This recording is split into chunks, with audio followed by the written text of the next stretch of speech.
사랑하는 제1의 가족 여러분, 11월 마지막 주 가정 예배로 이렇게 함께 만나게 되었습니다.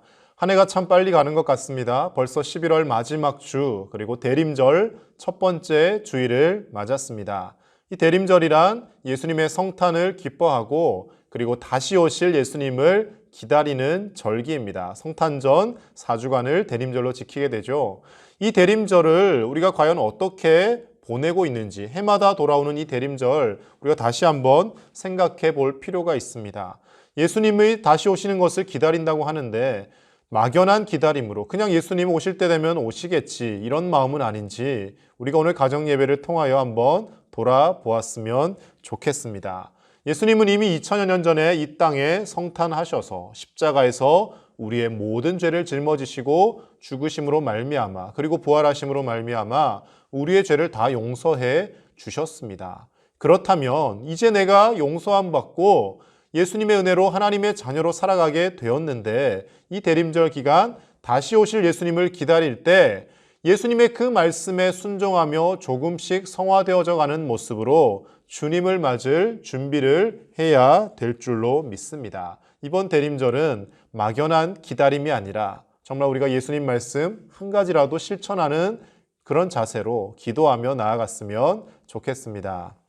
오늘 본문의 말씀에서는 우리가 살면서 마귀에게 틈을 주는 상황에 대해서 설명하고 있습니다. 악한 마귀에게 우리는 때때로 많은 틈을 주며 살아갑니다. 여러 가지 많은 경우들이 있겠지만 그 중에서도 오늘 본문의 말씀은 우리가 마귀에게 자주 그리고 쉽게 틈을 주는 행위인 바로 분노하는 것에 대해서 말씀하고 있습니다. 어떻게 해야 우리가 마귀에게 틈을 주지 않는 그런 참된 성화의 삶을 살 수 있을지 오늘 가정예배를 통하여 우리 간단히 두 가지만 함께 살펴보도록 하겠습니다. 먼저 첫 번째로는 화가 난다고 해서 바로 다음 행동을 하지 말아야 합니다. 26절 상반절의 말씀을 보면 분을 내어도 죄를 짓지 말고 라고 표현하고 있습니다. 여러분, 분을 내는 것, 화를 내는 것이죠. 사람이 살면서 어떻게 화 한 번 내지 않고 살겠습니까? 평생 살면서 나는 화라는 것을 내본 적이 없다. 나는 항상 어떤 일이 있어도 평정심을 유지하고 웃으며 평안하게 살아왔다. 이렇게 말씀할 수 있는 분은 아마 없을 겁니다. 누구나 다 화를 낼 때가 있습니다. 그렇다면 화를 내어도 죄를 짓지 말라라는 말씀은 어떻게 실천할 수 있겠습니까? 자, 우리에게 적용해서 한번 생각을 해보시면 쉽습니다. 분노가 막 일어납니다. 특히 어떤 사람과 상대방과의 대상이 있어서 분노가 일어나죠. 그리고 나서 우리가 화를 막 내기 시작하면 그 다음 행동으로 바로 우리의 행동이 이어질 때가 많습니다. 소리를 지른다든지 그 사람을 심지어 폭행을 한다든지 욕을 한다든지 이런 잘못된 하지 말아야 될 행동으로 우리의 화가 이끌어 가더라는 것이죠. 당장에 어떤 그 사람에게 욕을 하거나 행위를 하지 않는다 할지라도 그것을 갚아주기 위해서 교묘한 방법으로 그 사람을 괴롭히는 행위를 하기도 합니다. 이것이 바로 분을 내는 것이 죄로 이어지는 경우라는 것이죠. 오늘 말씀에서는 우리가 분을 낼 수는 있지만 사람인 이상 이렇게 분을 안 내고 살 수는 없지만 그러나 그것이 죄된 다음 행위로 이어지지 않도록 하라고 경고하고 또 권면하고 있습니다. 참을 수 없이 분노가 끓어오를 때면 우리가 당장에 어떤 행동을 하고 어떤 말들을 하기에 앞서서 마음속으로 조용히 눈을 감고 1부터 10까지 세어보는 것도 분노를 참을 수 있는 하나의 방법일 것입니다. 하나, 둘, 셋, 넷, 다섯, 여섯, 일곱, 여덟, 아홉, 열. 이렇게 10까지만 세면서 조금 마음을 진정하여도 우리의 분노가 당장에 폭발하며 다음 죄된 행동으로 이어지지는 않는다라는 것이죠. 그리고 무엇보다 가장 좋은 방법은 그 분노의 자리, 그 화의 현장, 다른 사람과의 그 갈등의 자리를 빨리 벗어나서 은혜의 자리, 예배의 자리, 하나님 앞에 회개하는 자리로 나아가는 것이 우리가 분노를 죄로 연결짓는 것을 방지하는 가장 좋은 방법이 되는 줄로 믿습니다. 두 번째는요, 여러분, 화를 오랫동안 품지 말고 빨리 용서하고 화해해야 합니다.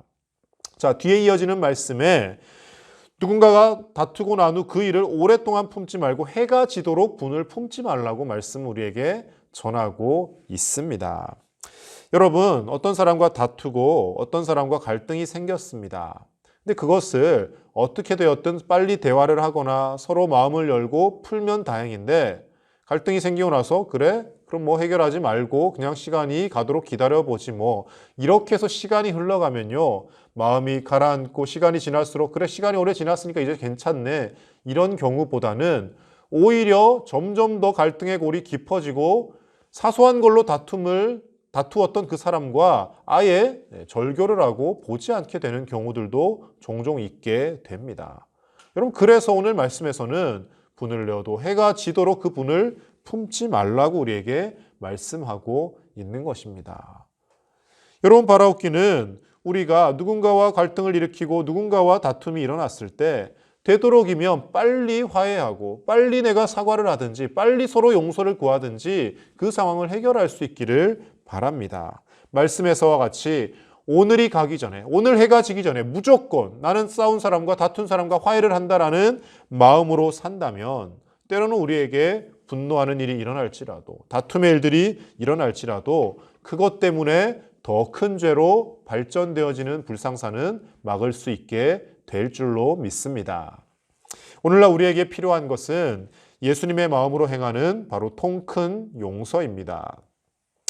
통큰이라는 것은, 통이 크다라는 것은 여러분 어떤 것을 말합니까? 남들이 쉽게 하지 못하는 것, 일반적으로 일상적으로 하지 않는 일들을 행했을 때 통 크다. 아, 저 사람 참 통이 크다라고 표현하지 않습니까? 그래서 심지어 요즘 뭐 대형 마트에서 뭐 통 큰 치킨, 뭐 통 큰 뭐 상품 이런 거 나오지 않습니까? 다른 데서는 다 비싸고 뭐 이런데 여기서는 싸게 통 크게 판다 뭐 이런 뜻이죠. 통 큰 용서가 필요한 시대입니다. 예수님께서는 아무 조건을 달지 않으시고 저와 여러분들의 모든 죄를 십자가에서 용서해 주셨습니다. 예수님의 그 성탄을 축하하며 다시 오실 예수님을 기다린다고 하는 이 대림절, 예수님의 그 통 큰 용서하심과 사랑을 떠올리며 우리도 누군가를 통 크게 용서하고 누군가와 통 크게 화해하고 하나님 앞에 예배 자리에 나가기 앞서서 먼저 형제들과 이웃들과 화해하고 주님 앞에 나아오는 저와 여러분 되실 수 있기를 간절히 축복합니다. 그래서 이 대림절 기간 동안 우리 각 가정들이 분노와 갈등과 원망이 아직도 해결되어지지 않은 것이 있다면 통 크게 서로 화해하시고 용서하시고 나를 용서하신 그 예수님의 사랑을 떠올리면 내가 용서하지 못할 사람이 없다라는 마음으로 서로를 용서하며 하나님 앞에서 화평을 누리며 참된 기쁨의 가정들로 우리 교회로 설 수 있기를 예수님의 이름으로 간절히 축복합니다. 기도하겠습니다.